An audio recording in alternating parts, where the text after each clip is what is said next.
विद्यापीठातील सभागृहामध्ये आज अमोल कोल्हे जे राष्ट्रवादीचे खासदार आहेत तर त्यांचं व्याख्यान होतं। आपण बघितलं कालच शिवजयंती झाली आणि याच पार्श्वभूमीवर पुण्यातील हे जे सभागृह आहे माझ्या मागे छत्रपती संभाजी महाराज सभागृह, तर या सभागृहामध्ये त्यांच्या व्याख्यानाचं आयोजन करण्यात आलं होतं।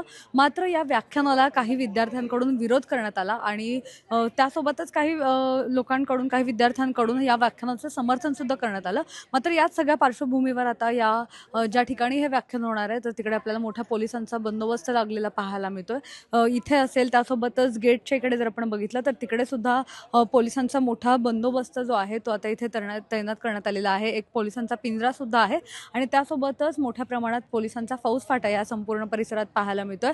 सकल विद्यार्थी समूहाच्या जे विद्यार्थी आहेत तर त्यांच्यापैकी काही विद्यार्थ्यांकडून एक पत्र कुलगुरूंना देण्यात आलं होतं आणि या पत्रामध्ये नमूद करण्यात आलं होतं की छत्रपती शिवाजी महाराजांच्या जयंतीचा कार्यक्रम जो आहे तो सगळ्या समाजाचा कार्यक्रम आहे। त्यामुळे हा कार्यक्रमाला कुठल्याही राजकीय व्यक्तींनी येऊ नये किंवा राजकीय व्यक्तींकडून या संदर्भातलं व्याख्यान होऊ नये असा त्यांचा आग्रह होता आणि त्यामुळेच हे व्याख्यान रद्द करण्यात यावं असं सुद्धा त्यांनी पत्र दिलेलं होतं। आणि यानंतर यासोबतच समर्थनार्थ सुद्धा काही पत्र जी आहेत तर ती देण्यात आली होती।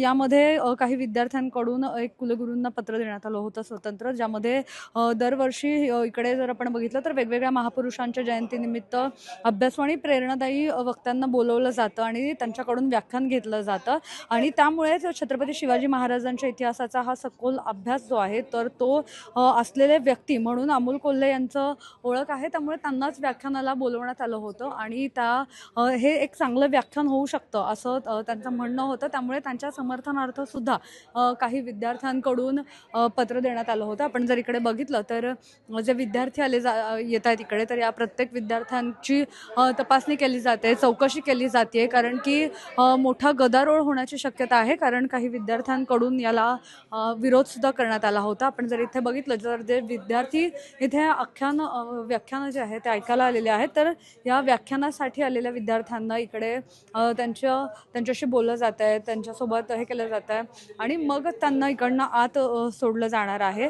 खरं तर या संपूर्ण प्रकरणासंदर्भात आता अमोल कोल्हे यांनी पण सकाळी प्रतिक्रिया दिली होती, ती सुद्धा आपण पुणे मिरर आणि सिविक मिररच्या माध्यमातून दाखवली होती की यामध्ये अमोल कोल्हे यांनी सुद्धा सांगितलं होतं की काही विद्यार्थ्यांकडून माझ्या या व्याख्यानाला विरोध केला जातो, मात्र पुणे विद्यापीठाकडून त्यांना अधिकृत पत्र आलं होतं आणि अधिकृत माहिती देण्यात आली होती की तुम्हाला या व्याख्यानाला यायचं आहे, त्यांना आमंत्रित करण्यात आलं होतं।